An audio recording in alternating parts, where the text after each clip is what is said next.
आज माझ्या लग्नाची मेहंदी आहे आणि मी खूपच एक्साइटेड आहे कारण मी वाईतल्या बेस्ट मेहंदी आर्टिस्टकडून माझी आज मेहंदी काढणार आहे. तर रामकृष्ण सगळ्यांना, माझं नाव किशोरी. स्वतःच्या लग्नातल्या मेहंदीसाठी सगळेच खूप एक्साइटेड असतात आणि त्या मेहंदीमध्ये आपली स्टोरी सुंदरपणे रिफ्लेक्ट व्हावी असं सगळ्यांनाच वाटतं. त्यात आमची तर चक्क वारीत भेट झाल्यामुळे तीच आठवण मेहंदीवर उमटावी अशी तीव्र इच्छा. पण आता वाईमध्ये थिमॅटिक आणि कोरीव मेहंदी काढणारं कोणी भेटेल का हा खूपच मोठा प्रश्न होता. या दरम्यान मला बिंदुताईंचा रेफरन्स मिळाला आणि त्यांनी केलेली अगोदरची सगळी कामं पाहिली आणि लगेचच विश्वास बसला. आता वारीच्या थीमवर एकदम छान मेहंदी लग्नादरम्यान देखील आपल्या हातावरती असणार. चला तुम्हाला देखील माझ्या हातावरती काढलेली मेहंदी दाखवते. हे रुक्मिणी माता आहे आणि इथे विठ्ठल आहे. इथे तुम्ही बघाल तर विठ्ठलाची प्रतिकृती आहे, इथे मृदुंग आहे, इथे नयनचं नाव आणि इथे विठ्ठल आणि विठ्ठलाचं नाव. इथे रुक्मिणी मातेची प्रतिकृती आहे, इथे मंगळसूत्र, माझं नाव आणि इथे रुक्मिणी माता आणि रुक्मिणी मातेंचं नाव. आणि इथे मागे पण बघा इथे छान ओवी लिहिल्या आहेत ताईंनी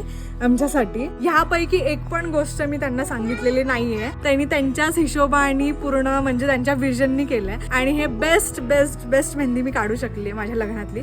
माझ्या बाकीच्या गोष्टी बऱ्याच गणल्यात पण मेहंदी बाबतीत मी खूप सॅटिस्फाईड आणि खूप खुश आणि सगळ्यांनाच खूप मेहंदी आवडली आहे. आणि विशेष म्हणजे मी एवढा वेळ एका जागेवरती बसून पेशंटली मेहंदी काढावी म्हणून बिंदुताईंनी मला खूप कम्फर्ट दिला, जे मला वाटतं एका प्रोफेशनल आर्टिस्टची क्वालिटी आहे. जर तुम्हाला पण तुमच्या लग्नासाठी साईडर्स कोणत्याही फंक्शनसाठी जर बिंदुताईंना कॉन्टॅक्ट करायचा असेल तर मी कोलॅबरेशनमध्ये त्यांचा आयडी देते आणि खाली नंबर पण देते, जेणेकरून तुम्ही त्यांच्याशी डायरेक्ट कॉन्टॅक्ट करू शकता. चला भेटूयात पुढच्या लग्नाच्या व्हिडिओमध्ये. तोपर्यंत रामकृष्ण हरी.